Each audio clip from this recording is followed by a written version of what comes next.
So we've recorded a lot of videos, and usually it's just me, but what you don't see is off scene. There is a gentleman who's been with our company for a very long time, who's way smarter than me about most of this stuff, and he's usually the one on the phone with our customers actually helping them with their real problems.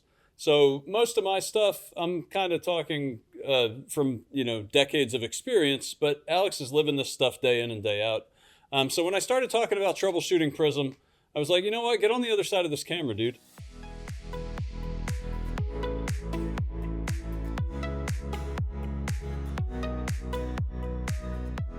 So here we are, and I'm going to, so this will take on a little bit different format. I'm going to ask Alex some questions, and we'll see what the hell happens. All right. So, welcome, Alex. Thank you, Charlie. Let's get on it. Is it great to be here? It super is. I mean, let's do this. All right. So, Prism. It's one of those things that doctors and opticians have this insane fear of, and it seems like it's the problem when people are like, I have a problem, but I can't figure out what it is. So a lot of times Prism is the problem, but we need to kind of dig down to that. So I wanted to differentiate Prism problems with single vision versus bifocal. So today, in this recording, we're going to talk about single vision. What kind of stuff do you see? Like, what kind of phone calls do you get? What kind of weird questions do you start with that end up where Prism is the problem? So it can be a couple different things. A lot of times what you see is double vision. Patients just have this kind of wonky feeling where one eye feels like it's being pulled in one way. They're seeing two images of something where they should see one. Or the patient already has Prism in their glasses and their eyes now feel too strong. And it's just this kind of odd feeling that they can't really describe. And the patient has no idea what's going on because to them, it's you put a pair of glasses on them, it should work. Right. You don't really have an understanding of what's going on because to you, it's the prescription the doctor gave you, it should work. Right. So it's really this kind of back and forth between the three of us trying to figure out what exactly the patient means and work your way back. Right. So what's like your... So obviously at Chadwick, we're not sitting there with the patient most of the time. So normally we're kind of like the hearsay, right? Like the third party. So you made a pair of glasses for me. I call you and say, hey, patient's complaining that the right eye's pulling or the left eye's pulling or something's wrong. I want you to help me.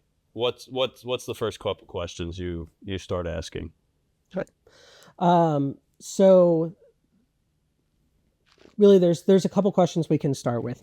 A, did we make the glasses for you? So I have something I can actually look at. And if we didn't make the glasses, can you give me any type of information on prescription, frame, lenses, anything that I can at least have a starting point for? And from there, we look at things like pupillary distance. Is it actually matching up to where the patient's looking? OC heights, so is their eye sitting where we put the prescription? And then we start looking at lens designs and things like that. So for instance, a wrapped pair of glasses. When we take a pair of lenses that should have been flat and we tip them outside and wrap them around in a wrapped frame, we're moving them outside of the visual axis, so where a patient looks straight.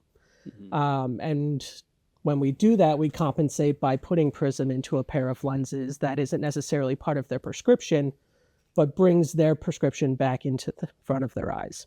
Gotcha. So that's the compensating Prism on wrap. Exactly. Okay. And if it's not present in the glasses and they're complaining about pulling and stuff like that, that's an indication that there might be something wrong there. If PD is off or something like that, I mean, there's stuff we can do around that and take a look at. So at what point are you, so you're getting the complaints of the eye pulling, you're getting the complaints that indicate that there might be a Prism problem. At what point or how do you factor in the refraction itself?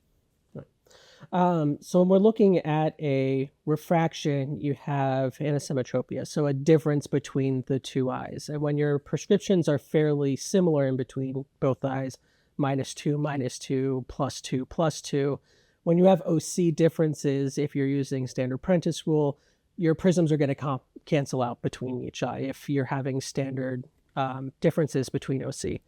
But if you have something like a +4 in the right eye and a plano in the left eye, small changes in OC height cause massive differences in prism imbalance. And that's where we start looking at these refractive differences and taking a look at if that's any indication. Gotcha. The other way we look at refraction is if the doctor has only prescribed prism in one eye and we split the prism.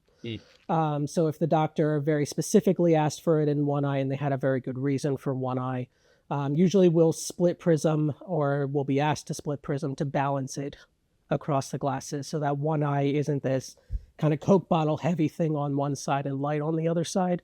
But the doctor may have very well had a good reason to only put it in one eye. And that's something we might want to look at as well. Gotcha.